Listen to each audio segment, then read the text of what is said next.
Quand une femme s'est courageusement frayé un chemin à travers la foule dense et a posé à Jonathan Roumi une question poignante, pourquoi Dieu permet-il la souffrance? Un silence lourd et solennel s'est instantanément abattu sur la salle comble. Ces paroles, empreintes d'une douleur profonde et d'un désespoir palpable, semblaient résonner comme un écho du poids écrasant d'une vie entière de questions restées sans réponse.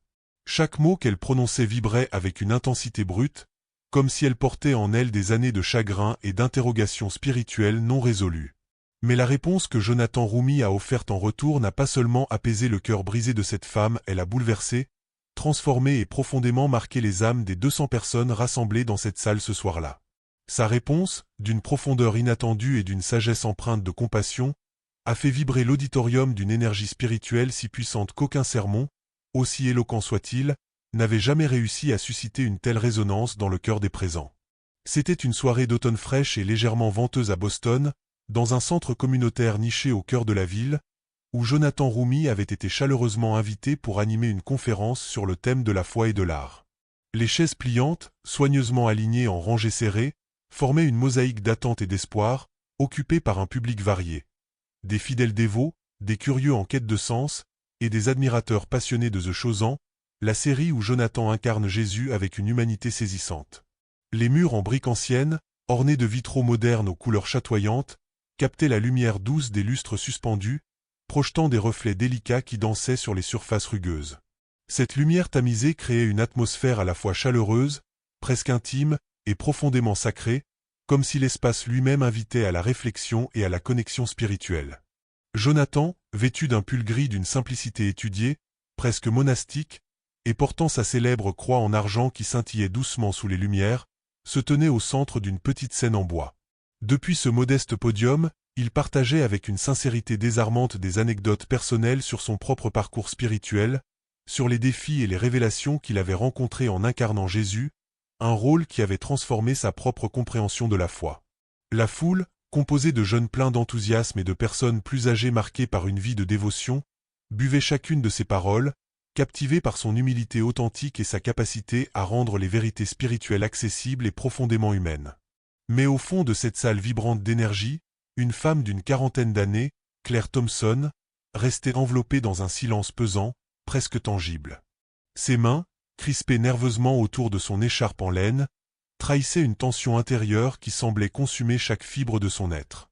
Ses yeux, fixés sur Jonathan avec une intensité presque douloureuse, semblaient chercher quelque chose, une réponse, un signe, une lueur d'espoir dans l'obscurité qui l'enveloppait. Claire n'était pas venue ce soir-là dans l'espoir d'admirer une célébrité ou de participer à un événement mondain. Elle était là parce que sa vie, autrefois ancrée dans une foi solide, s'était complètement effondrée, laissant derrière elle un vide béant. 6 mois plus tôt, une tragédie inimaginable avait frappé. Son fils unique, Noah, un adolescent de seulement 16 ans, plein de vie et de promesses, avait perdu la vie dans un accident de voiture brutal et insensé. Depuis ce jour dévastateur, la foi qui avait été le pilier de son existence, celle qui l'avait guidé à travers les joies et les épreuves de la vie, s'était lentement évanouie, dissoute dans un mélange corrosif de chagrin, de colère et de confusion. Cette foi, jadis une source de réconfort et de certitude, avait été remplacée par une rancune sourde, une colère silencieuse dirigée contre un Dieu qu'elle ne parvenait plus à comprendre ni à ressentir. Pourquoi un Dieu d'amour permettrait-il une telle souffrance? Pourquoi lui avait-il arraché son fils, son unique lumière dans un monde souvent sombre? Ces questions hantaient ses jours et ses nuits, la laissant seule avec son désespoir. Ce soir-là, Claire n'avait absolument pas prévu de prendre la parole. Elle s'était rendue à la conférence presque par réflexe, poussée par une force qu'elle ne comprenait pas tout à fait, peut-être un dernier élan de désespoir, un besoin viscéral de trouver une réponse, ou même simplement un signe que sa douleur avait un sens. Assise au fond de la salle, elle écoutait Jonathan parler de l'amour de Dieu, de la compassion du Christ, mais chaque mot semblait rouvrir la plaie béante dans son cœur. Lorsque la séance de questions-réponses a commencé, quelque chose en elle s'est brisé. Peut-être était-ce l'épuisement de porter ce fardeau seul, ou peut-être était-ce l'espoir ténu que cet homme, qui semblait incarner Jésus avec tant de vérité à l'écran, pourrait offrir une réponse qui apaiserait son âme tourmentée. Dans un geste qui lui demanda tout son courage, elle leva la main, tremblante, et attendit que le micro lui soit tendu. À cet instant, elle sentit tous les regards se tourner vers elle, mais elle n'avait d'yeux que pour Jonathan, espérant qu'il pourrait, d'une manière ou d'une autre, éclairer l'obscurité qui l'engloutissait. Lorsque le micro lui fut enfin tendu, la salle entière sembla retenir son souffle. Sa voix, bien que tremblante, portait une clarté et une force inattendues, comme si chaque mot avait été mûri par des mois de souffrance silencieuse. « Monsieur Rumi, commença-t-elle, ces mots résonnant dans le silence oppressant de la salle, vous jouez Jésus. Vous parlez de l'amour de Dieu, de sa miséricorde, de sa présence dans nos vies. Mais pourquoi Dieu permet-il la souffrance? Pourquoi laisse-t-il des innocents, des enfants, mourir sans raison? » Ces questions, crues et déchirantes, semblaient suspendre le temps. Un murmure discret parcourut l'auditoire, un mélange de malaise et de curiosité. Certains baissèrent les yeux, comme s'ils ressentaient eux-mêmes la douleur de Claire ou craignaient la réponse à une question aussi universelle. D'autres fixaient Jonathan, attendant de voir comment cet homme, connu pour son interprétation du Christ, allait répondre à une interrogation qui défiait même les théologiens les plus érudits. Jonathan, immobile sur la scène, ne répondit pas immédiatement. Il y avait dans son regard une gravité, une écoute attentive qui semblait transcender l'instant. Puis, avec une grâce presque surnaturelle, il descendit lentement les quelques marches de la scène, s'approchant de Claire avec une démarche mesurée, comme s'il voulait non seulement réduire la distance physique entre eux, mais aussi combler l'abîme émotionnel qui la séparait du reste du monde. Lorsqu'il s'arrêta devant elle, il plongea ses yeux dans les siens, et la compassion qui émanait de lui était si tangible qu'elle sembla envelopper non seulement Claire, mais toute la salle. « Claire, c'est votre nom, n'est-ce pas » demanda-t-il doucement, son regard captant le badge qu'elle portait autour du cou. Elle hocha la tête, ses yeux déjà brillants de larmes contenues, prêts à déborder. « Merci de poser cette question, poursuivit-il, sa voix claire mais empreinte d'une douceur qui semblait venir d'un lieu plus profond, presque divin.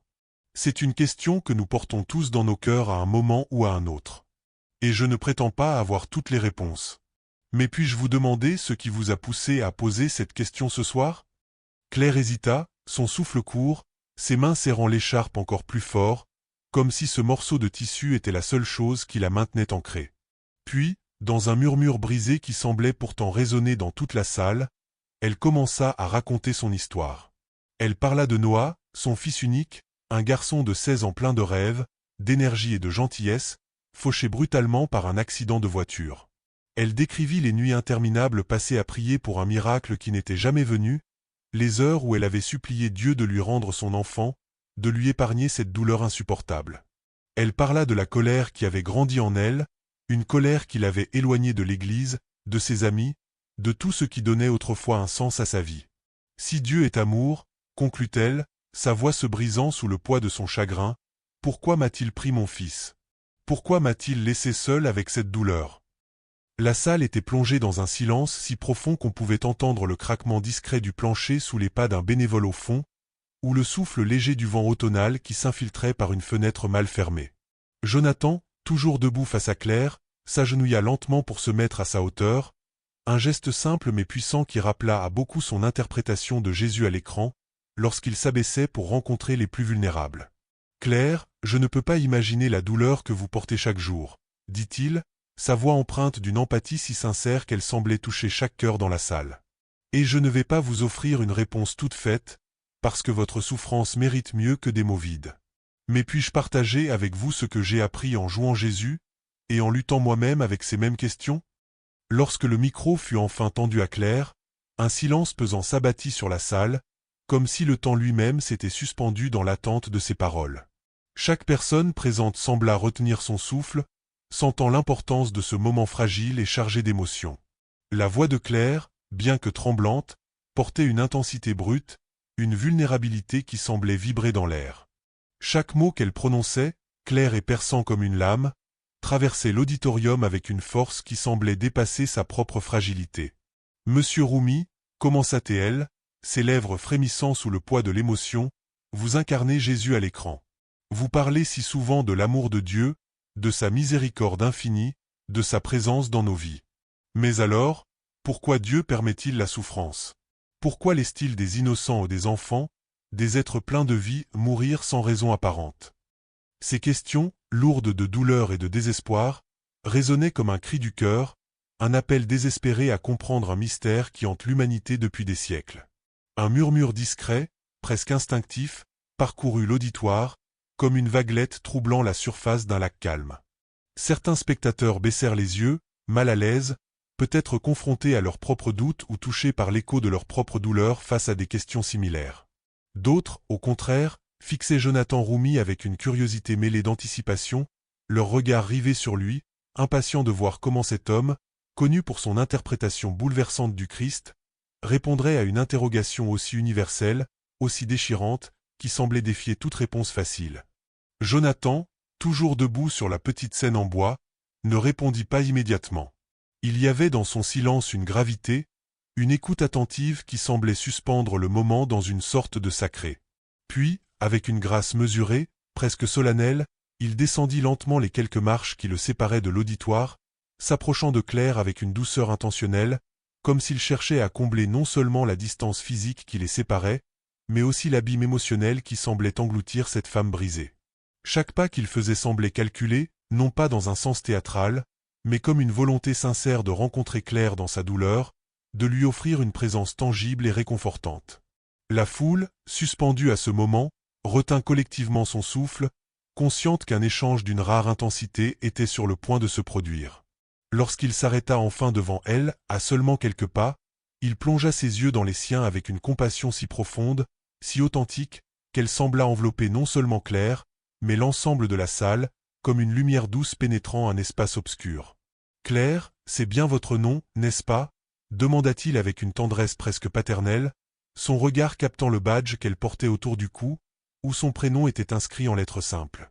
Claire hocha la tête, un geste presque imperceptible, ses yeux déjà brillants de larmes qui perlaient au coin de ses paupières, prête à déborder sous le poids de l'émotion qu'elle contenait depuis trop longtemps. « Merci, Claire, d'avoir eu le courage de poser cette question, » dit-il, sa voix claire comme un ruisseau, mais empreinte d'une douceur si profonde qu'elle semblait venir d'un lieu au-delà des mots, un lieu où la compassion et la compréhension se mêlaient pour offrir un baume à une âme blessée.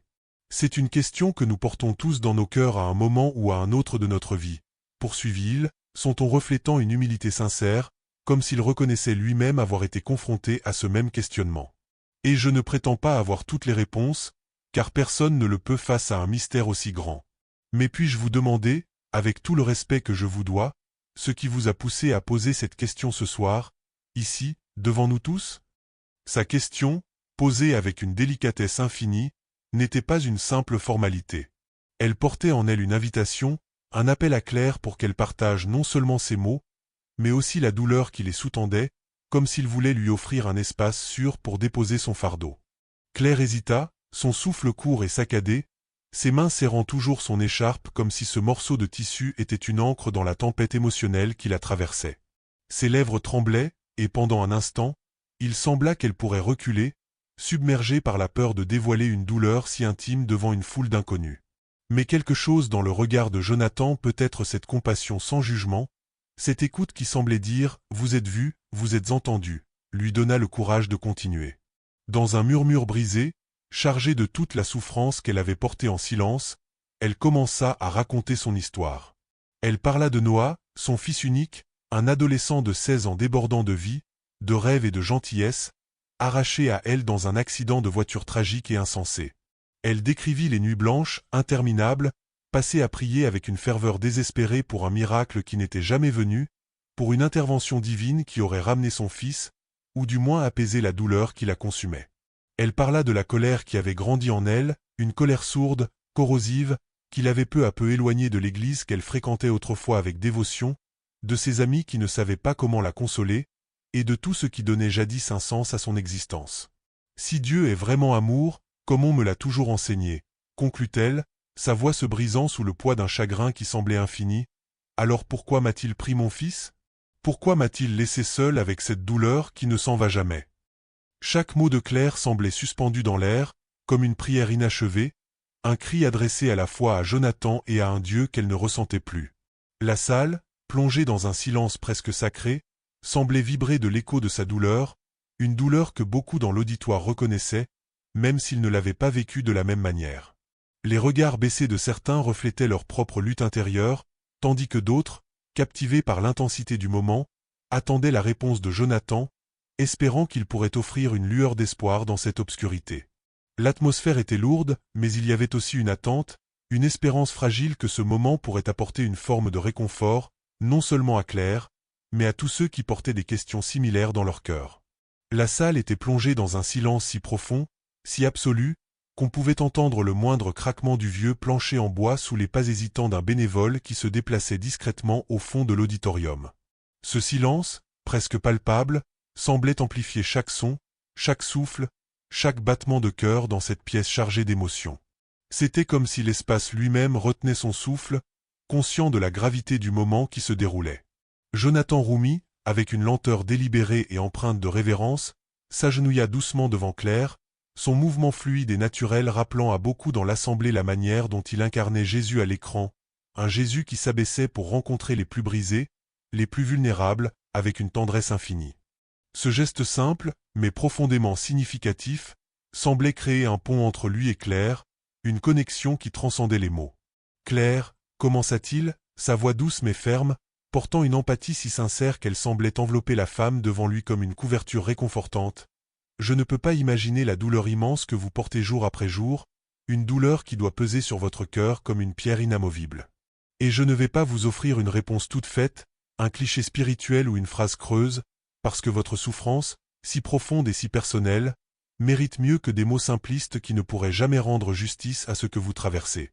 Mais, si vous me le permettez, puis-je partager avec vous ce que j'ai appris, non seulement en incarnant Jésus, mais aussi en luttant moi-même avec ces questions universelles qui nous hantent tous à un moment ou à un autre. » Claire, les yeux brillants de larmes contenues, hocha la tête dans un mouvement presque imperceptible, un acquiescement fragile mais sincère qui trahissait à la fois son désespoir et une lueur d'espoir naissante.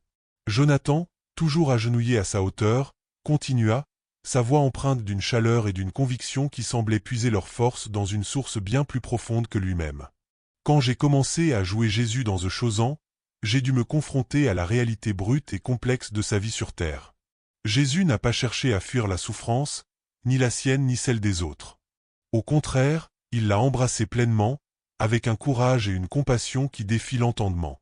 Il a pleuré avec ceux qui étaient brisés par le chagrin, il a partagé leurs larmes, il a porté leur douleur comme si elle était la sienne. Mais jamais, dans toute sa vie, il n'a promis un monde exempt de souffrance, un monde où la douleur serait absente. Ce qu'il a promis, avec une certitude absolue, c'est qu'il serait présent avec nous dans cette souffrance, marchant à nos côtés, portant nos fardeaux avec nous. Peut-être, Claire, que la question la plus importante n'est pas pourquoi Dieu permet-il la souffrance. Une question qui peut nous laisser sans réponse, mais plutôt où est Dieu dans ma souffrance. Une question qui nous invite à chercher sa présence même au cœur de notre douleur. Claire le fixa, son regard oscillant entre confusion et une attention aiguë, comme si elle s'accrochait à chaque mot, cherchant désespérément une ancre dans la tempête qui ravageait son âme. Ses sourcils légèrement froncés trahissaient son trouble, mais ses yeux, humides et brillants, montraient qu'elle écoutait, qu'elle était prête à entendre, même si elle ne comprenait pas encore pleinement. Jonathan, percevant cette ouverture fragile, poursuivit avec une douceur qui semblait envelopper la salle entière. Quand Jésus était cloué sur la croix, au sommet de sa souffrance, il a crié dans une angoisse qui résonne encore à travers les siècles. « Mon Dieu, pourquoi m'as-tu abandonné ?» Même lui, le Fils de Dieu, a ressenti cette obscurité, ce sentiment d'abandon, cette douleur qui semble engloutir tout espoir. Mais malgré cette obscurité, il a continué à faire confiance, à aimer sans condition, à offrir sa vie entière pour nous, pour l'humanité. Votre douleur, Claire, aussi insupportable qu'elle soit, n'est pas un signe que Dieu vous a tourné le dos ou vous a abandonné. Au contraire, elle peut être une invitation difficile, je le reconnais, à le chercher dans les profondeurs de cette obscurité, à découvrir sa présence, même ténue, au milieu de votre chagrin, là où il se tient à vos côtés, prêt à porter votre fardeau avec vous. Un sanglot, rauque et involontaire, échappa à Claire, brisant le silence de la salle comme une vague s'écrasant contre un rivage. Ses épaules tremblaient, et les larmes qu'elle avait si longtemps retenues coulèrent librement sur ses joues, traçant des sillons de douleur et de vulnérabilité. Dans l'auditoire, plusieurs personnes, touchées par l'intensité de cet échange, essuyèrent discrètement leurs propres larmes, leurs mains cherchant des mouchoirs ou s'agrippant à leurs voisins dans un geste de soutien silencieux. L'émotion dans la salle était palpable, comme si la douleur de Claire avait réveillé des échos de leur propre lutte, de leurs propres questions sans réponse. « Mais comment puis-je le trouver ? murmura Claire, sa voix à peine audible, brisée par le poids de son désespoir. Je ne ressens rien d'autre que cette douleur, cette absence, ce vide qui m'engloutit chaque jour. Comment puis-je trouver Dieu quand tout ce que je ressens, c'est ce chagrin qui me consume? Jonathan, toujours agenouillé, son regard ne quittant jamais celui de Claire, sembla absorber chaque mot, chaque tremblement de sa voix, comme s'il portait lui-même une partie de sa douleur. Sa présence, calme et ancrée, offrait un contraste saisissant avec l'angoisse de Claire, comme une lumière douce perçant un ciel d'orage. Il ne répondit pas immédiatement, laissant les mots de Claire flotter dans l'air, leur donnant l'espace de résonner. Puis, avec une tendresse qui semblait refléter l'essence même de la compassion qu'il incarnait à l'écran, il parla à nouveau, sa voix un murmure réconfortant qui semblait destiné à Claire seule, mais qui touchait chaque cœur dans la salle. Claire, trouver Dieu dans la douleur n'est pas toujours une question de ressentir sa présence de manière éclatante ou immédiate. Parfois, il se révèle dans les moments les plus discrets, dans les silences, dans les petites lueurs d'espoir qui percent à travers le chagrin. Votre courage de poser cette question ce soir, devant tous ces gens, est déjà un pas vers lui, même si vous ne le ressentez pas encore. Jonathan, toujours agenouillé devant Claire, posa une main douce et réconfortante sur son épaule, un geste empreint d'une tendresse si sincère qu'il semblait refléter la compassion qu'il incarnait si souvent à l'écran. Ce contact, léger mais chargé de présence, parut ancrer Claire dans l'instant, comme si cette simple connexion physique pouvait apaiser, ne serait-ce qu'un instant, le tourbillon de douleur qui la consumait. Parfois, dit-il, sa voix douce mais assurée, portant une chaleur qui semblait pénétrer les cœurs, Dieu ne se révèle pas à nous dans des éclats de clarté éblouissante ou dans des miracles spectaculaires qui transforment tout en un instant. Parfois, sa présence est plus subtile, plus discrète, cachée dans les petites choses qui parsèment notre quotidien. Un ami qui prend le temps de vous écouter vraiment, un souvenir fugace de votre fils qui illumine votre cœur d'un sourire inattendu, ou même le courage brut, presque héroïque, de poser une question aussi profonde et vulnérable devant une foule d'inconnus. Votre présence ici ce soir, Claire, votre décision de venir, de lever la main, de partager votre douleur malgré tout ce que cela vous coûte, c'est un acte de foi, même si vous ne le ressentez pas encore comme tel. Dieu est là, dans la force de votre courage, dans la profondeur de votre douleur, dans votre quête acharnée de réponses, même lorsque celle-ci semble insaisissable. Il se tourna alors légèrement vers la foule, son regard balayant lentement l'auditorium, sa voix s'élevant juste assez pour inclure chaque personne présente, comme s'il les invitait tous à participer à ce moment sacré. La souffrance, déclara-t-il avec une conviction empreinte de douceur, n'est pas une punition envoyée par un Dieu distant ou indifférent. Elle est une réalité inévitable de notre monde brisé, un monde marqué par l'imperfection et la fragilité humaine. Mais ce que nous devons comprendre, c'est que Dieu ne nous abandonne jamais dans cette souffrance. Il ne se tient pas à l'écart, observant de loin. Au contraire, il entre dans notre douleur, il la partage, tout comme Jésus l'a fait lorsqu'il a porté la croix, lorsqu'il a souffert pour nous tous. Il nous invite à marcher avec lui, à ses côtés, même lorsque le chemin est plongé dans l'obscurité la plus profonde, même lorsque chaque pas semble impossible. Un silence profond, presque sacré, enveloppa la salle après ces paroles, comme si l'auditoire tout entier absorbait la portée de ce qu'il venait de dire. Chaque mot semblait suspendu dans l'air, résonnant dans les cœurs comme un écho d'une vérité ancienne mais toujours pertinente.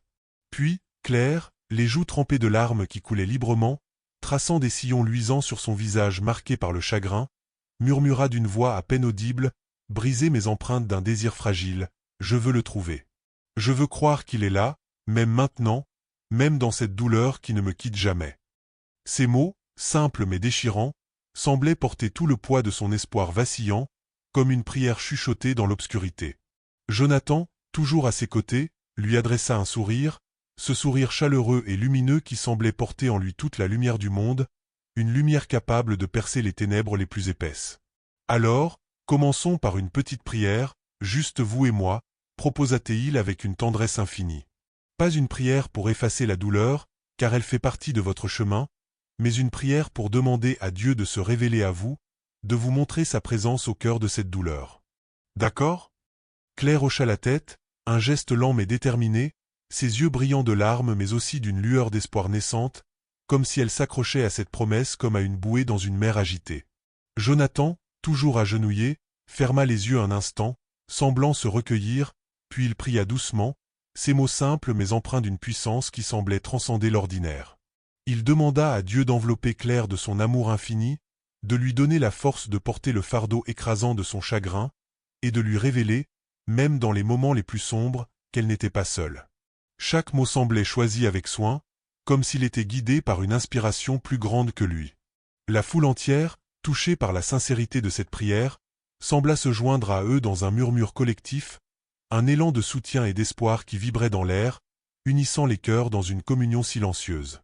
Quand Jonathan se releva lentement, son mouvement fluide et empreint de respect, Claire, dans un élan spontané qui surprit même les bénévoles postés au fond de la salle, se leva à son tour et le serra dans ses bras. Ce geste, inattendu et chargé d'émotions brutes, semblait exprimer toute la gratitude et le soulagement qu'elle ressentait. « Merci » murmura-t-elle, sa voix tremblante mais plus assurée, comme si un poids, même léger, s'était soulevé de son cœur. « Pour la première fois depuis des mois, je sens une petite lueur d'espoir, comme si je pouvais croire à nouveau, ne serait-ce qu'un peu. » Ces mots, simples mais profonds, résonnèrent dans la salle, touchant chaque personne présente. L'auditoire, ému par cet échange d'une humanité et d'une spiritualité rare, éclata en applaudissements spontanés, non pas pour un spectacle ou une performance, mais pour célébrer un moment de connexion authentique, un moment où la vulnérabilité et la compassion s'étaient entrelacées pour créer quelque chose de sacré.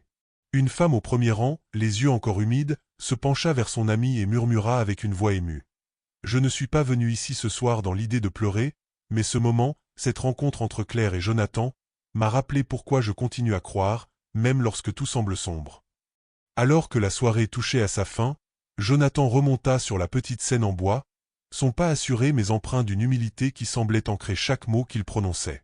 Il s'adressa une dernière fois à la foule, sa voix claire et résonnante. « Ce soir, Claire nous a tous offert un cadeau précieux. Elle nous a rappelé que la foi véritable n'est pas l'absence de questions, ni l'absence de douleur, mais le courage de poser ces questions, de les porter devant Dieu et devant les autres, même lorsque les réponses semblent lointaines. Merci, Claire, pour votre honnêteté brute et votre vulnérabilité. Par votre courage, vous nous avez tous rapprochés de Dieu ce soir. » Cette histoire est entièrement fictive, conçue dans un but de divertissement et d'inspiration. Toute ressemblance avec des personnes ou des événements réels est purement fortuite. Si cette histoire a allumé une étincelle d'espoir dans votre cœur, nous vous invitons à vous abonner et à la partager avec quelqu'un qui pourrait en avoir besoin. Ensemble, nous pouvons répandre ce message d'espoir, de foi et d'amour, touchant les cœurs au-delà des frontières.